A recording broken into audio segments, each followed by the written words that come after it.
Hello, everybody, and welcome once again to the most must-see podcast to somewhere, anywhere in the world, to someone, and your eyes do not deceive you. Back for a one-time only appearance, the man, the myth himself, Nick, is back. We're here for Mark's side of the ring. Nick, it is so good to see your face again.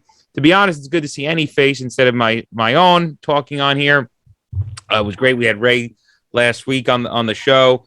And Nick, I couldn't be happier to have you back. Welcome back. How's it going? It's going good. It's good to be back. We're on the road to WrestleMania, so there's no better time to start talking about, everything Royal Rumble and going down the line to see what I'm sure you're going to be seeing live at WrestleMania in Dallas. But one question, did there used to be more of us? There was one more. And interestingly enough, as your name may ask, I have to ask the same question. Where is Miguel? Nobody knows where Miguel is. We haven't seen him in over almost a year now, so it's been a while. He's going through a contract dispute, but hopefully we'll see him again soon. Yeah, we're hoping to get that worked out. And as you alluded to, yes, we are indeed on the road to WrestleMania. That started Saturday at the Royal Rumble, which I had the pleasure of being there for. I know there's been some, debate on the Rumble itself. Which we will get into, but I have to say, for myself, especially being there, it was an awesome time. St. Louis was great. Live, the Rumble was great. So no regrets there. And I will indeed be seeing WrestleMania live 2 nights, the most stupendous 2-night WrestleMania in history. I mean, there's only been a couple of them, and one of them was during the pandemic. So there's not much. It couldn't have been that much more stupendous in the past, but they're saying this is going to be the most stupendous 2-night WrestleMania. So let's hope it is. But yeah, we'll get right into it. So yeah, the Royal Rumble Saturday night from the Dome at America Center in St. Louis. Obviously every year with the Royal Rumble, the Rumble match is the selling point, and that's the marquee match. But every once in a while, there is another match, very rarely more than one, that is just as hyped, if not more, than the Rumble match. The last time I can think of it was back in 2013, when it was The Rock versus CM Punk for the WWE Championship. And that did go last, which, So I wasn't sure going into this year, because we had 2 matches that were very hyped. Obviously, Seth Rollins and Roman Reigns for the Universal Championship being one, and the second, one of the biggest hype matches in WWE history, Brock Lesnar versus Bobby Lashley, and it was for the WWE Championship.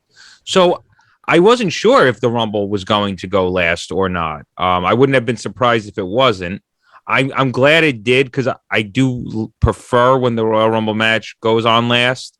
There's certain exceptions to the rule. Like, I understood why Rock and Punk did years ago. Shawn Michaels and Psycho Sid, I understood that.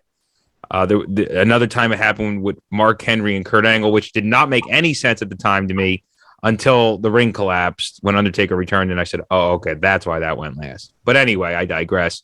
So starting off, the show was hot and heavy, Roman Reigns versus Seth Rollins, and I was surprised that went first. I was not expecting that to go first.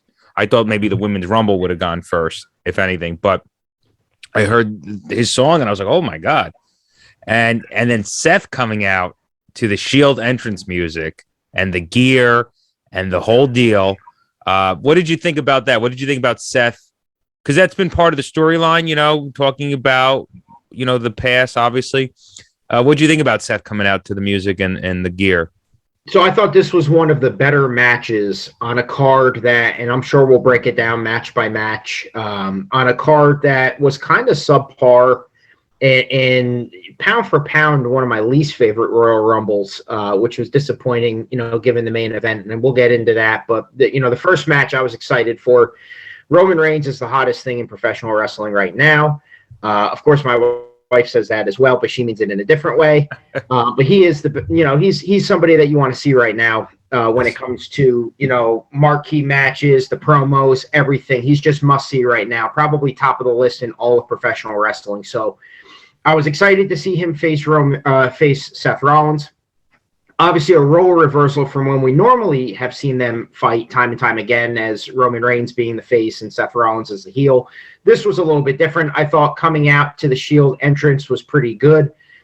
The crowd seemed to be very, very into it. I'm sure you can attest to that. They were very hyped for him to come out to that.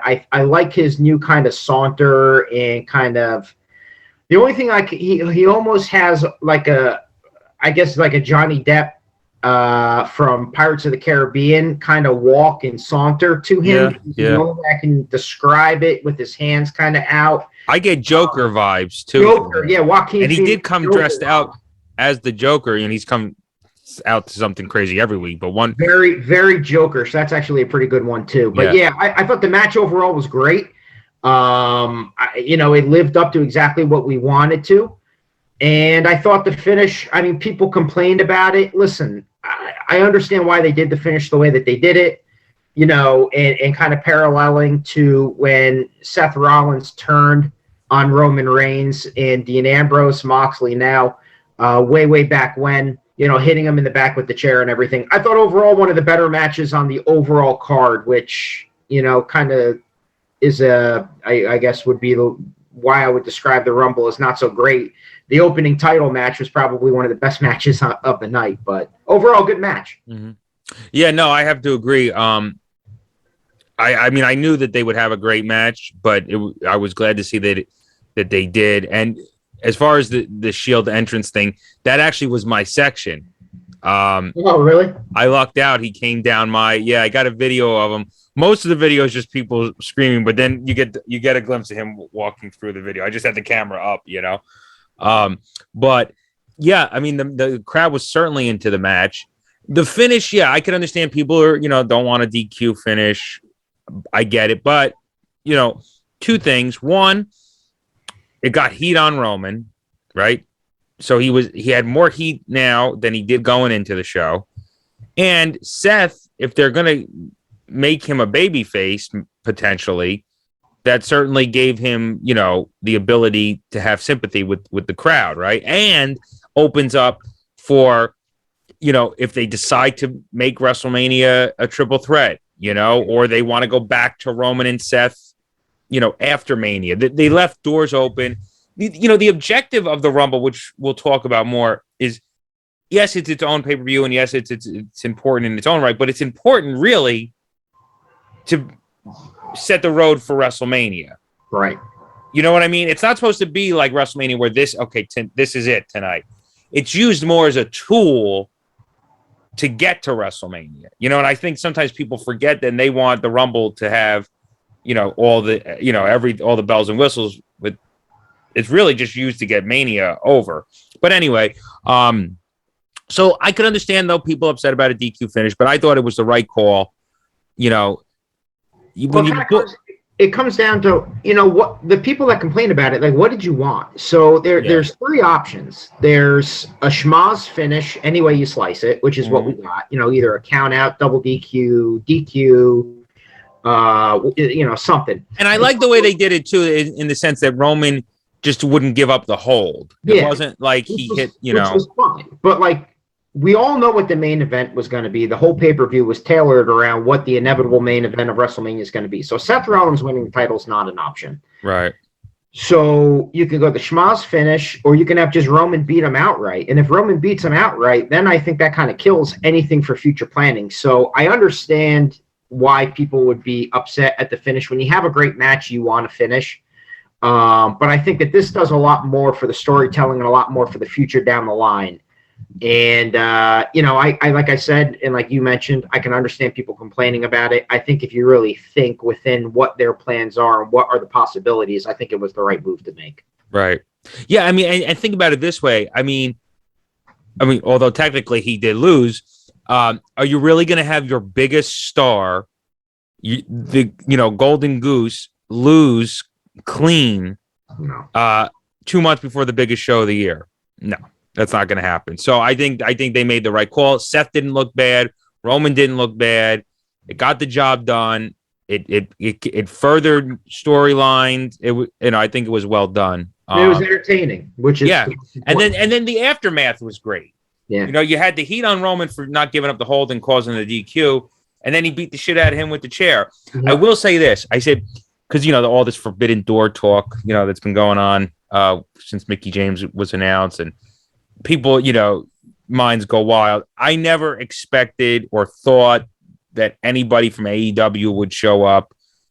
But, of course, you know, people have been talking about Moxley, and then after Seth mentioned him in a promo, and I did say, I said, there was like a couple minutes there where I'm like, okay, if it were to ever somehow in a world of unicorns magically happen, it would be this moment right now, because it was set up perfectly. Yeah. And it obviously didn't happen. And I wasn't disappointed. My mind didn't even go there, but listening to you kind of tell the story, it would have been pretty cool. I mean, it would have been amazing. I mean, if that music hit while he was hammering him, I mean, that place would have gone literally ape shit. But I wasn't expecting it. It wasn't like, oh man, it would have been awesome, but I wasn't. Very cool. I mean, you know, business is business, right? We're talking two different companies. Yeah. But anyway, so I thought good start to the show.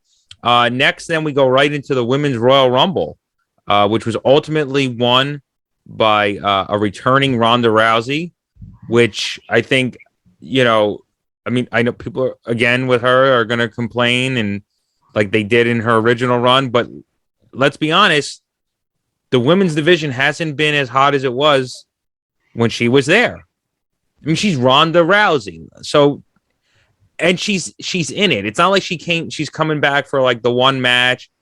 She's back for at least a year. She's working live events. I mean, she's part of the roster. Yep. So, and she's good. But anyway, we'll get to that. But yeah, I thought the Women's Royal Rumble, personally, not necessarily for in-ring work, not that all of them were, but you know, but a lot of it was filled with a ton of surprises, mostly because they didn't have enough women on their roster to cover 30, but whatever, I'll take it. I think technically, personally, at least live, that Rumble match was better than the men's. Again, not for in-ring work, but just for the surprises, and I think that Rumble match took care of that, while the men's took care of more, you know, like showcasing the current talent. But so I'd agree. I think that this Rumble was better than the men's. Mm-hmm. My only gripe, and I don't have a problem with Ronda Rousey winning. I think, you know, any of the smart marks, you know, probably a lot of people that are listening to this, you, myself, you know, the people that we were hanging out with, you know, at the Rumble, you know, you being there, I think all kind of had an idea that she was coming back. Yeah. It was just a matter of leaked. And obviously the Royal Rumble made the most sense for her to come back. So I don't have a problem with her winning. I don't necessarily know if I'm more interested in her versus Charlotte over her versus Becky. Probably a debate for another day. We will get into that actually for a second. Good. I think my only gripe on the entire thing is just I'm getting tired of the returning women every year. You know, to me, the nostalgia pops are fun when they're few and far between. Has Kelly missed a Royal Rumble yet? Well, so it's funny. So yes, I think she's been in so this was the fourth women's Rumble, right? No, actually, it might have been the fifth one now. She's been in a majority of them. I don't know if she's been in all five. Wait, 18, 19, 20. Yeah, this is the fifth one. With women like her and women like Melina, you know, I can understand Lita, even Nikki Bella, Brie Bella, fine. But Melina was cool. She was actually probably my favorite surprise because she hasn't been back at all. She finally was brought back for Raw Reunion a couple of years ago just to make a cameo.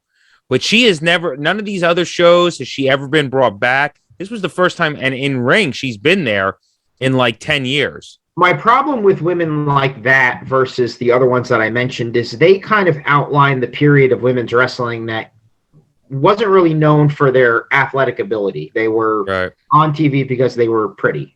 You know, they wore revealing outfits. They fought in, you know, lingerie pillow fights. It just wasn't. Kelly. Yeah, exactly. So Corey Wilson. they're not, to me, people I want to see come out. Once in a while for like the Raw reunions or whatever the case may be, you want to show them up. That's great, cool.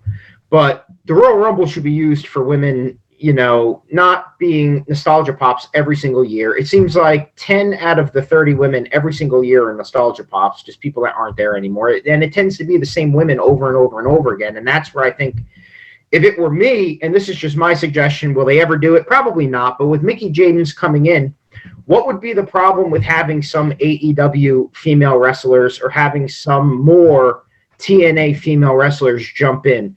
I think it plays to both sides. It could further storylines in their companies, get them exposure. But to WWE's sense, I can understand some people saying, why would WWE do that? Why would WWE do that? Well, they have the line that they can use over and over again. Sure, there's multiple federations, there's multiple wrestling organizations all over, but when it comes to fighting for the women's title at WrestleMania, they all want to be a part of it. They all want to fight for this title at this event. And to do that, they have to join the Royal Rumble. So I think it's a selling point for all involved. And to me, that's where I would go. Of course, will they ever do it? Who knows? Not with Vince in charge, probably. But to me, that makes the most sense in getting high-quality talent, and you get to see things you've never seen before. I think we're past, like, the ego stage where, like, the women are like, well, I'm not going to put her over. She's on another – like, they're not competition. If they were competition, then AEW would be on Monday nights. They're not. They're on Wednesday nights. They're just an alternative. TNA is just an alternative. They're not competition. No alternative, right. So I don't understand why they wouldn't do more of that. And Mickie James got one of the loudest pops. Why? Yeah. You know what I mean? Because they like to see that kind of stuff. I think fans in general like to see that kind of stuff. She was my favorite part of the entire Rumble. I mean, the fact that I had goosebumps. She came out to her TNA song, the TNA belt, and the graphic said Impact Women's Champion. I mean, I thought it was really cool and certainly a step forward. Well, I don't know if you listened to it back, but they mentioned it multiple times on the broadcast. I did. Yeah, I did go back and watch it. And that too. Right. I was really surprised how full out they went with it. I thought, okay, they're going to kind of like hush hush that she was the Impact. But no, they didn't ignore it at all. I will say, and I agree with your point about bringing a lot of the same people back. But see, that was one thing I thought they did a good job this year, with the exception of Kelly. Is a lot of people were people that they haven't brought, like Melina's never been brought back. The Bellas, the Bellas are the Bellas. They come back every year. I won't care, but they've only been in the first one. They only been in the first one. Summer Rae, I mean, not that she's anything spectacular, but she was somebody different that hasn't been there. Michelle McCool has only been in the first one, so she hasn't been brought back. So I thought they did a good job of bringing different people back. Alicia Fox, to my again, not that it's anything spectacular, but she had. I don't know if she's been brought back for any of them. She hasn't. That's what I was saying. Yeah, now that I think of it. So I thought they did a good job with bringing different ones back than in previous years, or at least not since the first Women's Rumble. Again, with the exception of Kelly. But like Melina I don't want this to be like, I'm not shitting on Kelly. Yeah, I'm not either. I mean, I won't mind looking at her. That's for sure. But well, there you go. And so you probably popped for that. But when it comes right down to it, whether you agree with my point on the forbidden doors or not, there's nobody listening to this that would tell me that they would rather see Kelly come out and wrestle over Britt Baker. No. You know what I mean? Let me tell you. Just get other women involved. Open the door. Nobody cares. So they apparently. Let's go. They apparently asked the Iconics and Nia Jax, and both of them told them, "Fuck no." But why would they want to do it? I can understand that. Yeah, I don't blame them. You fired me 7 months ago, and now because you can't. And listen, you know me, I'm a WWE guy, but like, I don't blame you. Fired me 7 months ago, and now you want me to come back because you need a favor because you don't have enough women. You fired too many people, and now you can't fill up this ring. And the point. I give them credit too. Yeah, I do too. But the point to what you're saying, I don't know if you listened to Renee's podcast, but I guess with Nia. No, I didn't listen to it yet. But one point she mentioned was it wasn't even like they asked her if she would want to be part of the pool of women that Vince McMahon would thumb through and say in, out, in. So it wasn't even a guarantee that she would actually be in it. She would just be somebody in consideration, like an alter. Well, yeah, and you know what? I can understand her saying that for you. Do you know Jillian Hall and Oksana? Do you even remember Oksana? I do remember Oksana. Yeah, because I mean, I obviously Teddy remember Long, her, right? but like, what was that? Well, with Teddy Long, right? Yes. Yeah, I forgot she even did that. The only thing that comes to my mind with her, she did stuff with Goldust like a while, like for a little period of time. But anyway, they brought her. They didn't use her. Her and Jillian Hall were just backstage. They didn't use them. They were brought in like just in case kind of things. So I didn't listen to the Naya podcast yet, so I didn't know that part of it. But I got to listen to that. But yeah, so even more so, I don't blame them at all. So I don't know who else they asked. Like I said, they asked Oksana and Jillian Hall. They were there. They asked Naya. They asked the Iconics. I don't know who else they asked and who turned them down. Jillian Hall and Oksana they didn't use. So it's interesting to, but yeah, I mean, in a perfect world, Britt Baker would have been amazing. But I don't see that happening. Like I said, with Ambrose or Moxley, whatever, I don't see any AEW talents coming through, but I could have seen more TNA people. I think Deonna Purrazzo may have been asked, and she turned them down as well. Which again, I don't blame them. I won't be surprised if they had asked Chelsea Green. I don't know if they did, but I wouldn't be surprised. And these people turned them down. So, but anyway, I mean, yeah, and they have to have surprises out of necessity, right?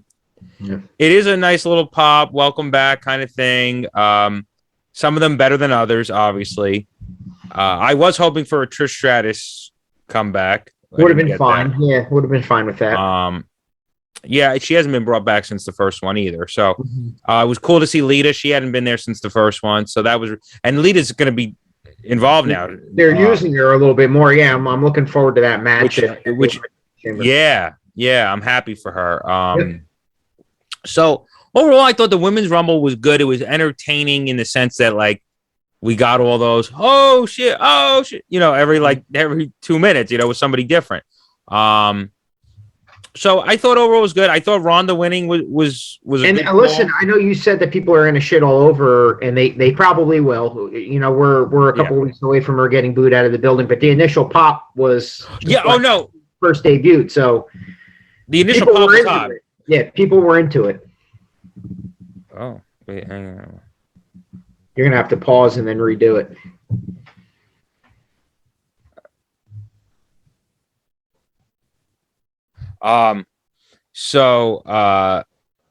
Yeah, I mean, I think Ronda winning was the right call. It was a big move, and she's a star. Yeah.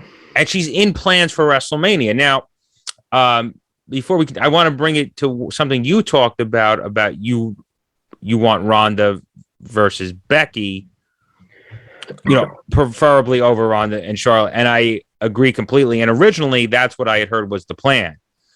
But it seems now, and I'm okay with this, it seems now that the plan is Ronda versus Charlotte.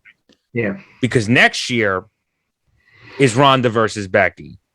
So if that is the case, I would rather them do Ronda Charlotte this year and do Ronda Becky next year, because I feel like if you do Ronda Becky this year, right, which is the match that people want more, then next year's you want it even less of Ronda and Charlotte. You know what I'm saying? Yeah. So I get that. So now if it was like a one and done, Ronda and Becky this year. But if they're going to do both, then I think it's the right call to have Ronda Charlotte this year, Ronda Becky next year. Right. But we'll see. She'll make her decision Friday night on SmackDown, so we'll see. But Ronda Rousey back. She hasn't been there in 3 years, which is crazy that's 3 years already. WrestleMania 35 will be 3 years in a couple of months. But yeah, and then the next match is interesting. Dewdrop versus Becky Lynch for the Raw Women's Championship.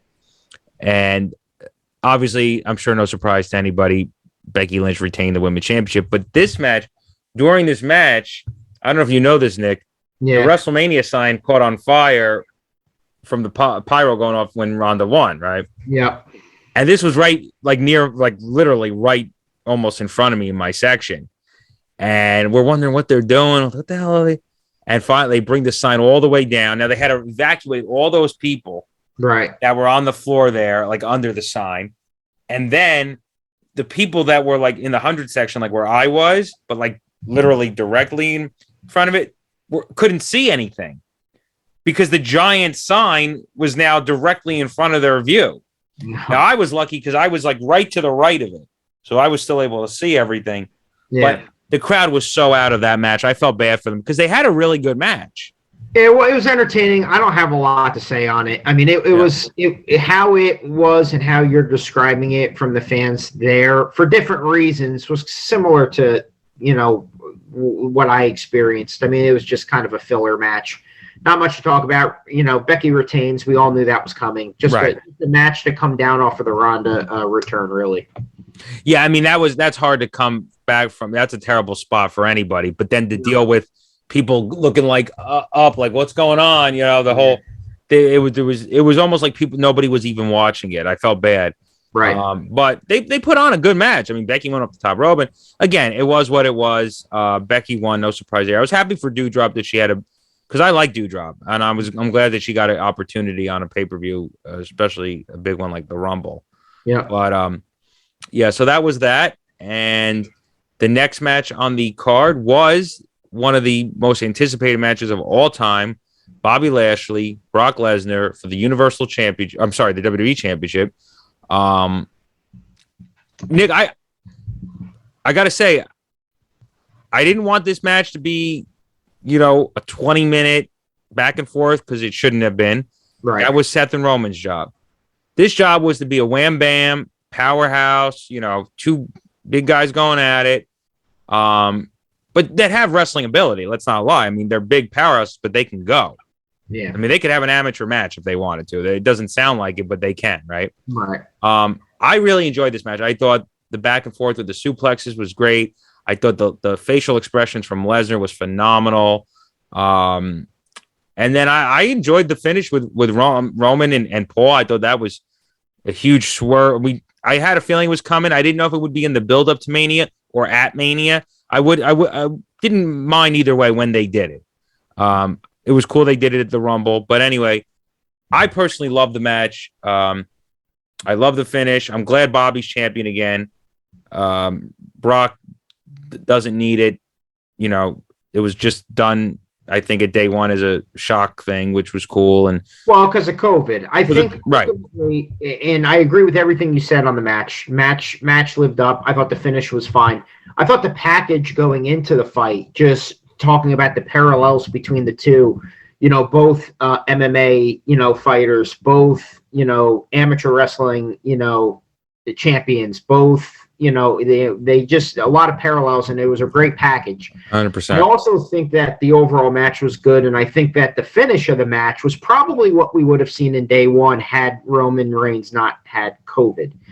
And because of the fact that he did, and they changed things up, what we got as a finish was probably in some capacity the finish of what was going to happen at day one. And I think at day one, Paul Heyman would have turned on Brock Lesnar then. And, I think we all kind of knew and expected, and it's a common theme throughout this entire event, is that it was very telegraphed. We know what the main event is at WrestleMania.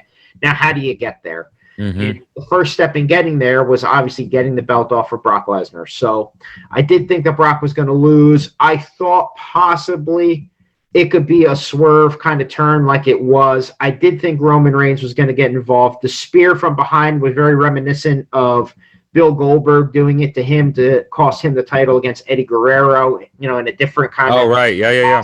But yeah, that was one of the first things that popped into my mind. Seeing it live, but it was, and that was at No Way Out, 2004, I think. But anyway, good overall match. Great hype for the match. Great build. Hopefully not the last time we see them fighting. We won't. We'll see them at Elimination Chamber, but overall good match. I was just going to see your point. It left me wanting to see them fight again. Yep. And that's a good thing, right? Yeah, I mean, the predictability thing is but I didn't know. I mean, I assumed somebody was dropping the title, more so Brock than Roman because of Roman's long reign.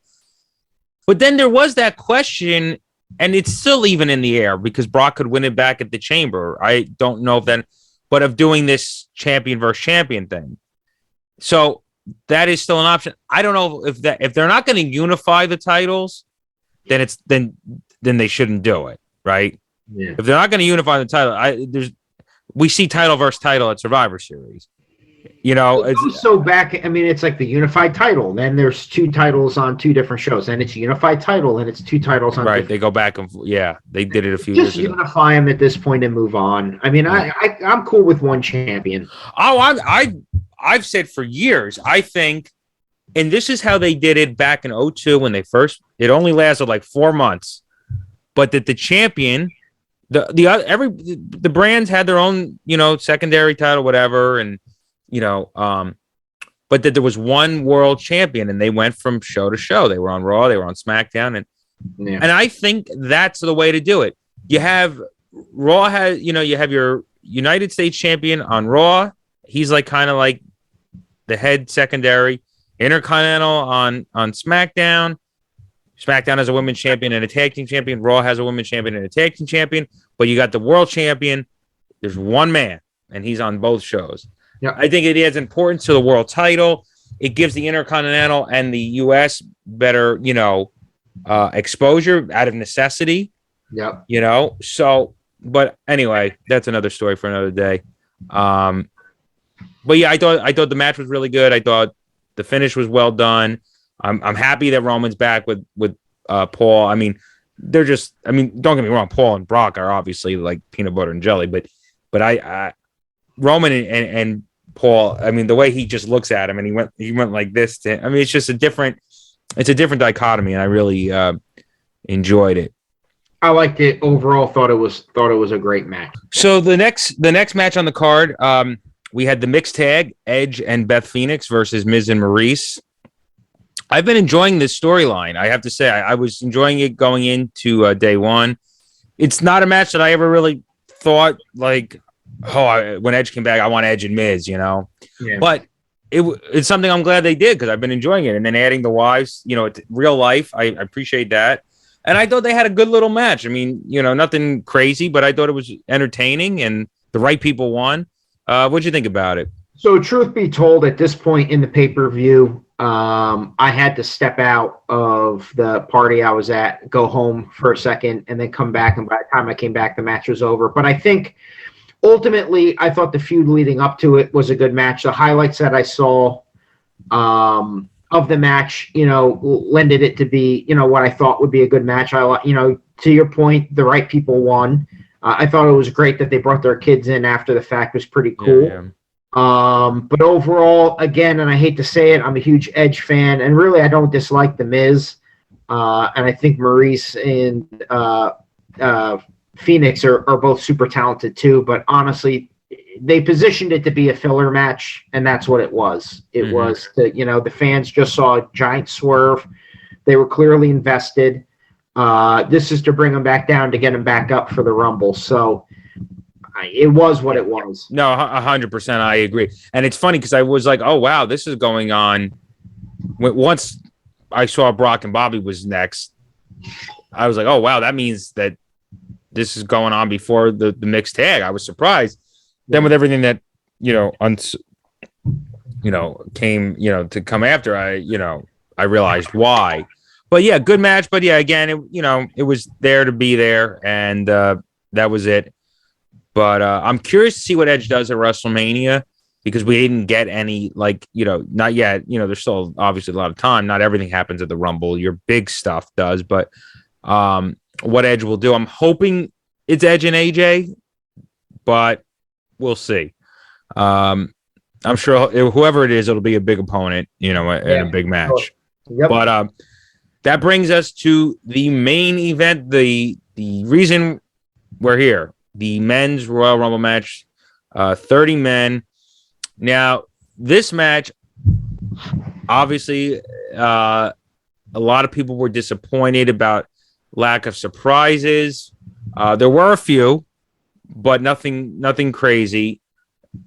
And before, just as preface it, well, I understand, and trust me, I was there live. I wanted to see surprises just as much as the next guy, right? But with that being said, we got an overload of it in the women's match. And we get these similar surprises every year where it's these guys that are like, oh, that's cool to see him. You know, like, oh, man, he was a mid-carder 10 years ago. That's cool. He's back. And I love it. Don't get me wrong. I'm not saying that they shouldn't do it. I wouldn't have been mad if they did do it. But I was glad that the main roster was strong enough to fill that Rumble. And it wasn't like we relied on surprises. And the ones that we did get, the few, well, one of them won't end up having any any impact going forward, but they had an impact on the show and possibly going forward. So anyway, well, I understand. Trust me, I was pulling for X-Pac. I've been wanting X-Pac to show up. A Chris Masters run-in would have been cool. Carlito was great last year. You know, whatever. But we got, well, a lot of people expected it, of course. Brock Lesnar, who wasn't in it, you know, supposed to be in it, shows up. And, okay, yes, predictable. But sometimes predictable is good in the sense that, like, yeah, it's predictable, but that's the right call. You know, like, it's predictable because that's what should be happening. You know what I'm saying? My swerve for swerve's sake is not worth it, in my opinion. The reason I called it, I think in the beginning of the podcast, one of the worst Rumbles. I think you can make the case it's one of the worst Rumbles. Is some of what you said, and you know, to me, one of the few reasons why I'm not complaining about the Rumble was the finish. I think, to your point, we knew what the main event was. And although the swerve with Paul Heyman in the match with Lashley kind of foreshadowed what was to come, to me, to you, I think to most logical people, this was going to be the main event. This was how we were going to get there. I'm fine with it. I have no problem.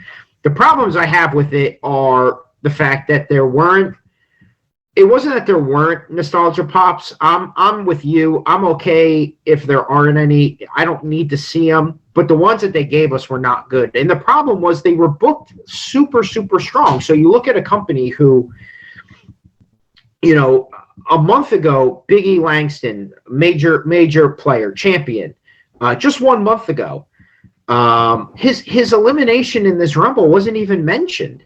Like, Randy Orton threw him over the top rope, and this is a guy that you're supposed to. I mean, outside of Brock, this is a guy that could be expected to win. There was no true, and there were rumors at one point, right?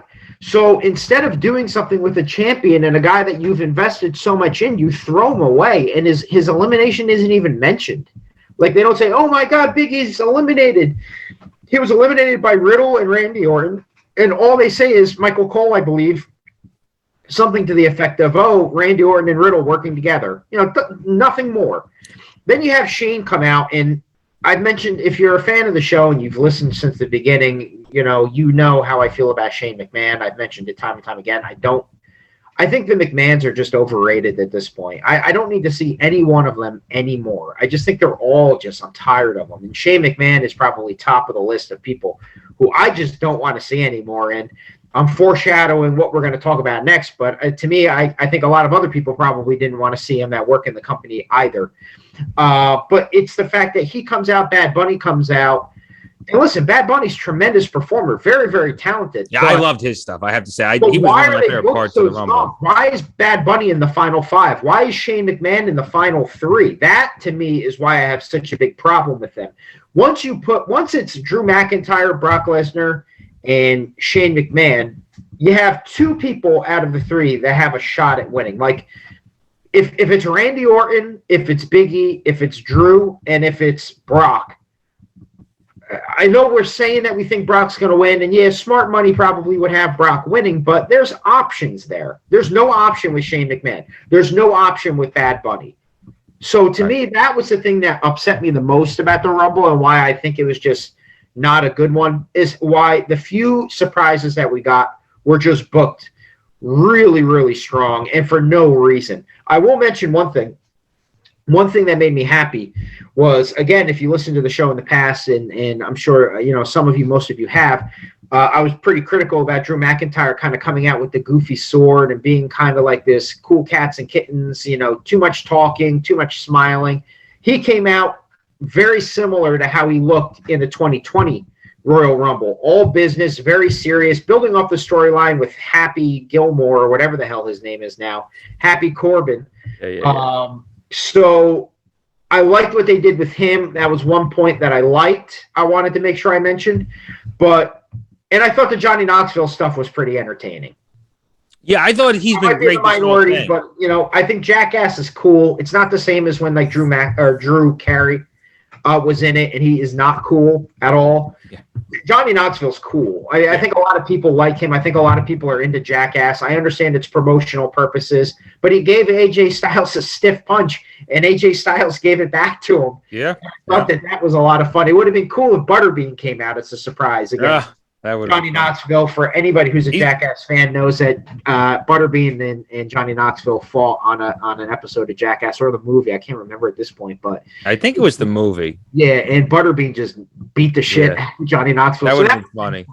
But I mean, I don't care about the Forbidden Door. If it happened, that would have been cool.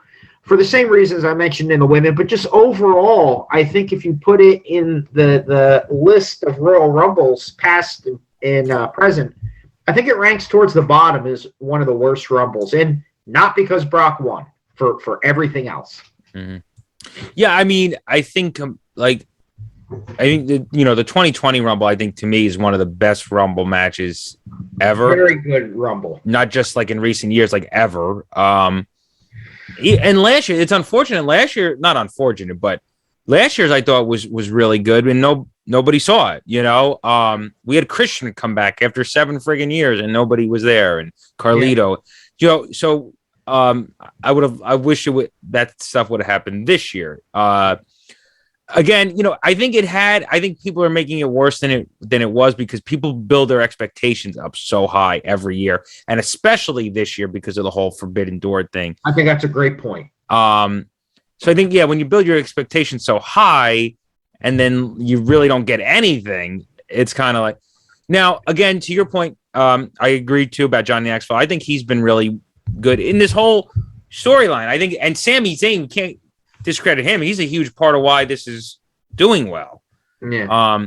And I'm honestly, if they decide to do Johnny Knoxville versus Sami Zayn in WrestleMania, would be fine. I'm into it. Yeah, because it gets Sami on the card in a high-profile match, better than him being in the friggin' Andre the Giant Memorial Battle Royal, right? Or some other bullshit match. It'll be a big match.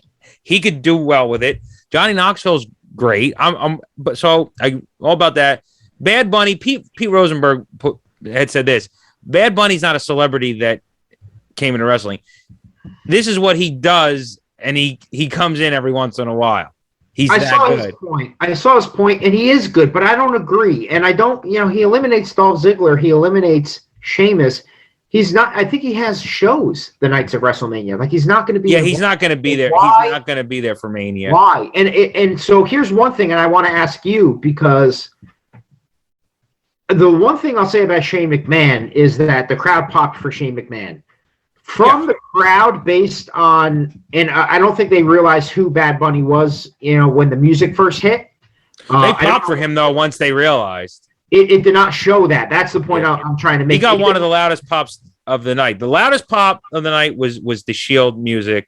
Okay. Second was probably Ronda.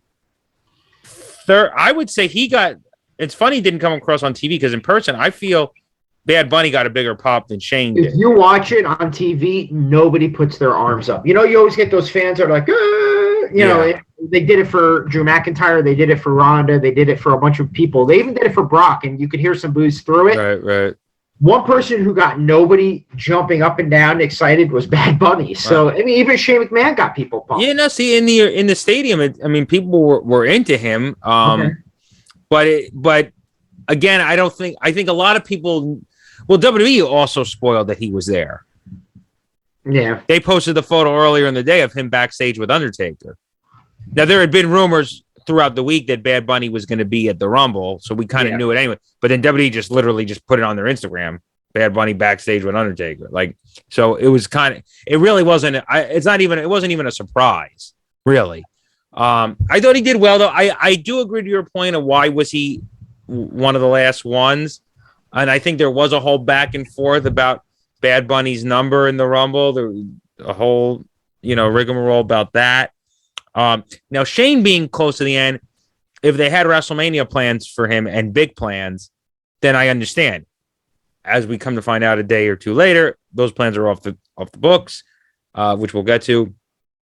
But as a Saturday, I understand. Bad Bunny being close to the end, I think maybe the only reason was because so that the Brock spot could happen because Brock came in late. Yeah, that might be the only reason that Bad Bunny was there later. But I don't know. But I thought Bad Bunny did great. I'm all for him coming in anytime he wants to. I'm happy with Brock winning. Brock hasn't won the Rumbles in 19 years. He wasn't originally in it, so even though it was predictable, it was somebody that wasn't advertised, which is cool. Yep. It sets up him. Roman cost him. Okay, now Brock won the Rumble. Now I'm going to come and get you. I did it this way. So I thought it was good storytelling. It did the job of what the Rumble was supposed to do. Sure, we didn't get these pops for mid-carders from 15 years ago, but it did. It took care of business. So I'll ask you this: A, B, C, D, or F overall event? What are you giving it? I'll give it a B. Yeah, I'm aligned. I think I'll give it a B. I think very, very, very, very based on the women's match and the two title matches. I think overall, as an overall show, I thought it was very good. Overall from top to bottom, I thought the Rumble itself was good. It had points that were better than others.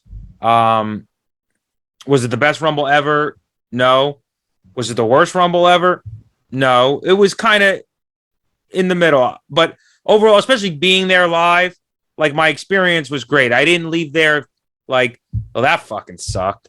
I think whenever you're there live, you always kind of have a little bit of, I don't want to use the word, favoritism, but maybe that is the word, kind of, or favored more. Well, that is true too. When you're there, I think, you endear yourself to it more because you're there. You're part of it, right? Yeah. But I was also at the 2015 Royal Rumble. Now, I wasn't mad that Roman won, but the overall, everybody else was.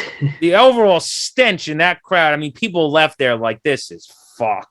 This is bullshit. This is stupid. I hate this. If they don't put Daniel Bryan in the Royal Rumble that year, and I know we're getting off topic, but if they don't put Daniel Bryan in the Royal Rumble that year to be eliminated by Bray Wyatt, I don't think he gets as many boos. Everybody wanted Daniel Bryan to win it. He didn't. They turned. Right. And that's the only, to me, that's the only reason. 100%.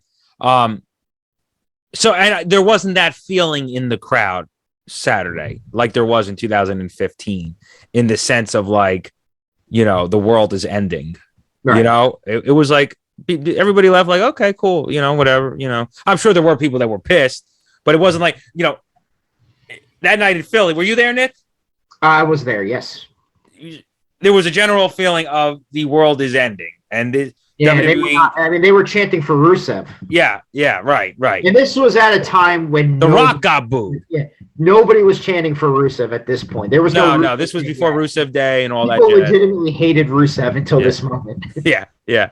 So anyway, the point being that it wasn't, nor was it like when Batista won in 14. I said on the podcast last week, I said, damn, Daniel Bryan ruined the Royal Rumble 2 years in a row. At both times, too, because the Batista thing was the same thing. Poor Rey Mysterio comes out 30 and he gets shit all over because everybody wanted Daniel Bryan. Again, Daniel Bryan in the Rumble. I know. They made right with it in 2014. And, the thing was with 2015, like I said this last week, he had just come back announcing he was going to be in the Rumble. He had his neck issue and he comes back. So now it's like, oh, this will be the year. Now they're going to, he's going to get back to where he was when he relinquished the title, whatever. And then he didn't even have a big elimination. He got eliminated early on in the Rumble. But anyway, off topic. But overall, I'd say a B. I had a great time. The crowd was hot. They were into it.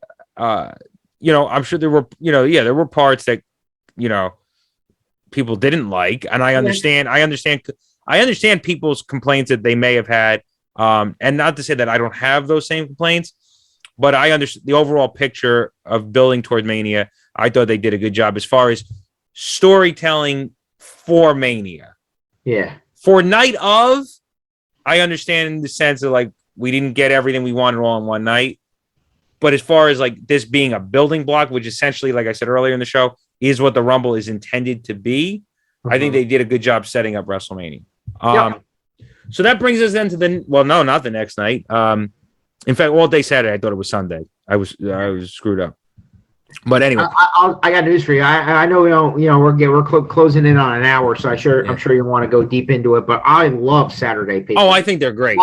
Love it. It's phenomenal. It's phenomenal. I mean, I got to fly home Sunday. I didn't, have to take off Monday or. That's great. I took off Friday, but Anyway, no, the Saturday pay-per-views are definitely the way to go. So Monday Night Raw. We'll just go over a couple things real quick. Brock coming out saying he wants his rematch. He came out with the gear on. I said, "Holy shit! Is Brock going to actually fight? Are they going to do this on Raw tonight?" I thought it could happen. Well, WrestleMania season. Yeah, exactly. But it wasn't to be. But he will be in the Chamber. So we got the Chamber coming up. Bobby Lashley will defend the WWE Championship. Yep. Star-studded. What do we got? Seth in there. He got a bye. Brock got a bye. I'm saying a bye, but they got Riddle qualified. AJ Styles qualified. Am I missing somebody? I think that's it, right? I think that's it right now. Austin Theory.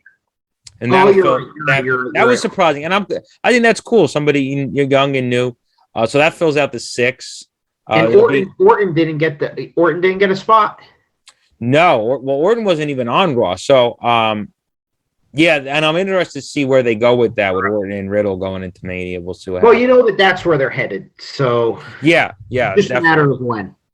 I will. I'm sure I'll certainly be covering the Elimination Chamber closer to the event, but I don't see Lashley losing it. Correct.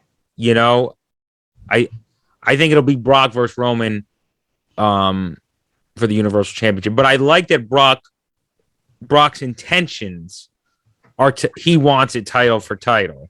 Yeah. So I think that's cool. And that's why Brock wants his rematch, I think it's a pleasant fiction, but I think that inevitably they're going to keep the 2 different titles. Yeah, I think so too. At this point, being that they took it off of him. And then Ronda comes out. And Becky then comes out because she talks crap about Becky. Becky comes out and they have a little altercation, tease it, and then she said she puts her in the armbar and says you'll have my answer Friday, and then lo and behold, Lita comes out. Yep.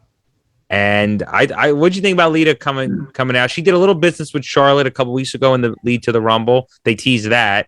Yeah. But now this is happening. I thought it was different, like the way they got there. I don't know. It's something about, I don't know if it's her accent or what it is, but when Becky Lynch calls people goofballs or goof, it just makes me laugh. I love it. It's so funny. Like, goof. I love how she calls Ronnie, you little weirdo, because that's what weirdo. That's she used to call her a weirdo back. Weirdo. It makes me laugh every single time. Like, it's just such a funny way of her saying it. Yeah. Yeah, I mean, Ronda and Becky, if they do Rock and Roman and Ronda and Becky next year, that's WrestleMania. You're good. You're golden. Just put those 2 matches on. Yeah, you're golden. Fuck the rest of the card. 2 Iron Man matches, and let's go. Let's just call it a night. There you go. We just booked WrestleMania.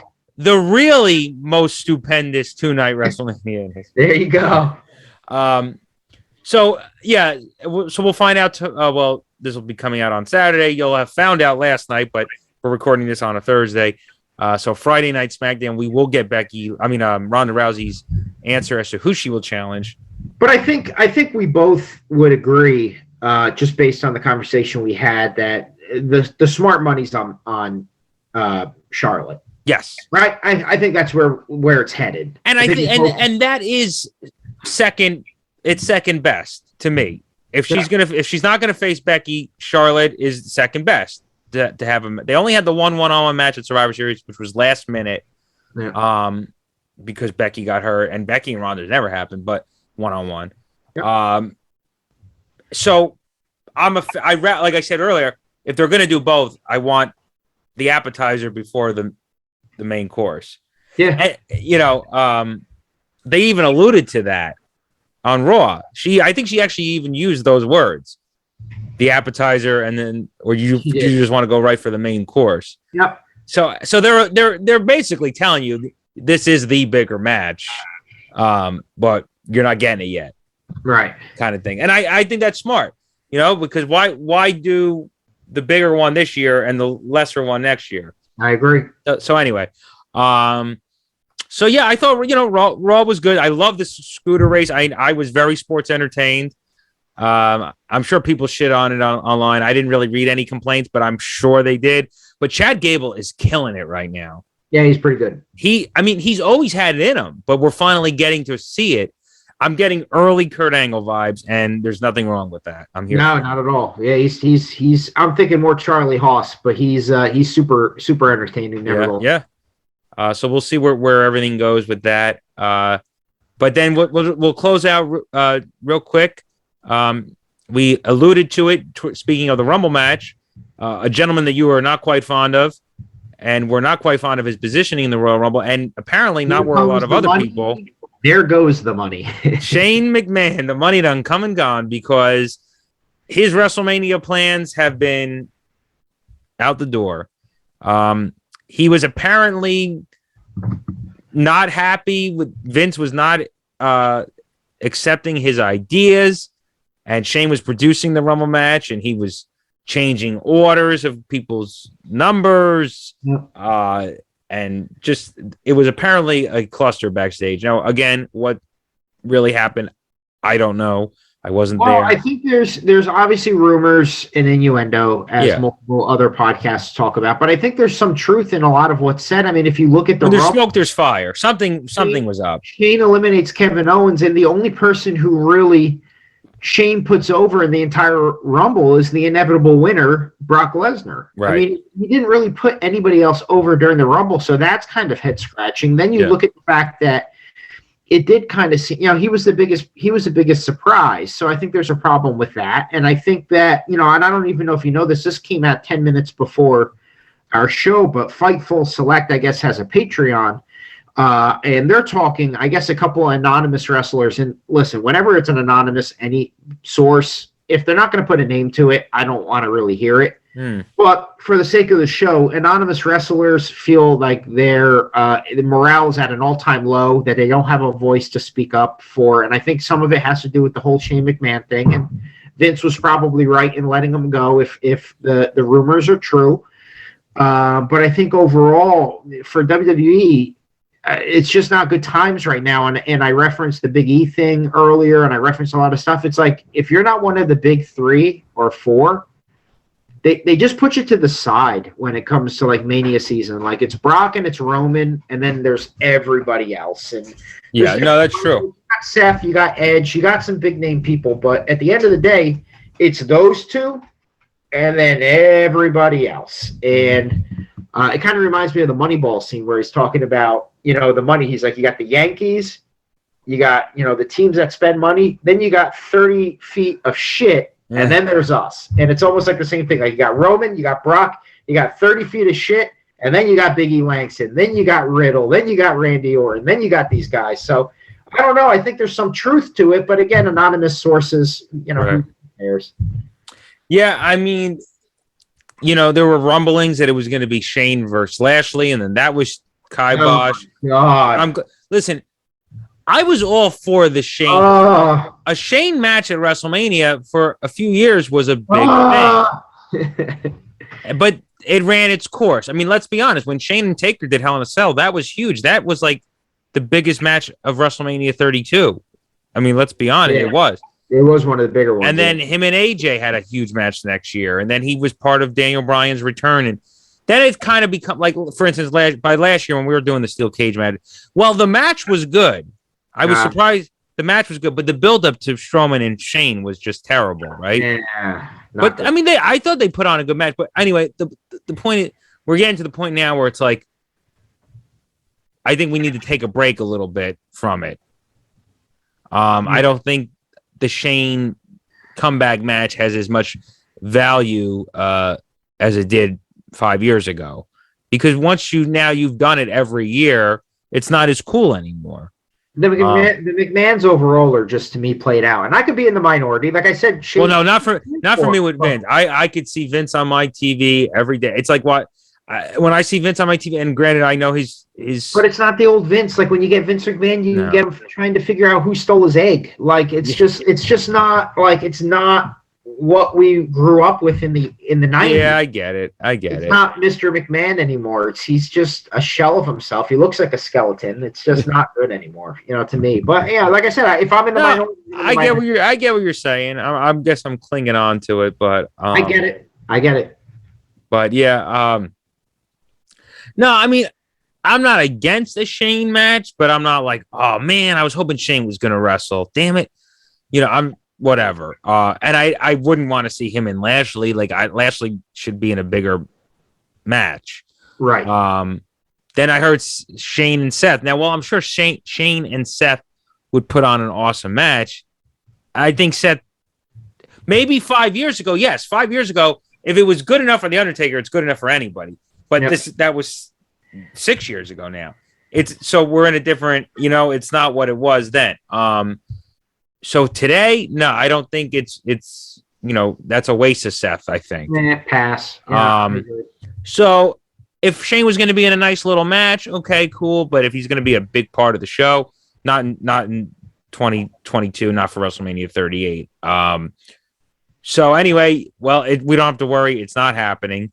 And it is what it is. I would have been fine with a Shane match as long as it wasn't one of like taking a top guy's spot. You know what I mean? Yeah. But it's not happening, so it's moot point at this time. But it's almost like Vince was punishing his son, like grounding him, like, son, you go home. People are making a big deal like that he's gone. I think it's not, he was never there. I mean, he's technically not an employee. I think it's kind of just like people are like, he's going to show up in AEW. No, he's not. His WrestleMania plans got scrapped. He's not part of the storylines right now. It doesn't mean he's never coming back. It doesn't mean he's not part of the fan. I mean, it just, plans change, pal, as As they so famously been said. Yes. But the bottom line is it's an exciting time in wrestling. It's the most exciting time of the year. It's the time that everybody starts, getting back into it if they haven't been. There's a lot more buzz in the air, and WWE tends to pull out all the stops. So let's hope that they do that, continuing going forward, and at WrestleMania 2 nights in April from Dallas, Texas. Well, I appreciate you having me on, and I promise to not be a stranger. I'm sure I'll come on again through WrestleMania season periodically just to discuss the craziness that is pro wrestling. Awesome. Well, Nick, it was a pleasure to have you back. Hope to have you back again, and enjoy the road to WrestleMania, everybody. We'll see you next time.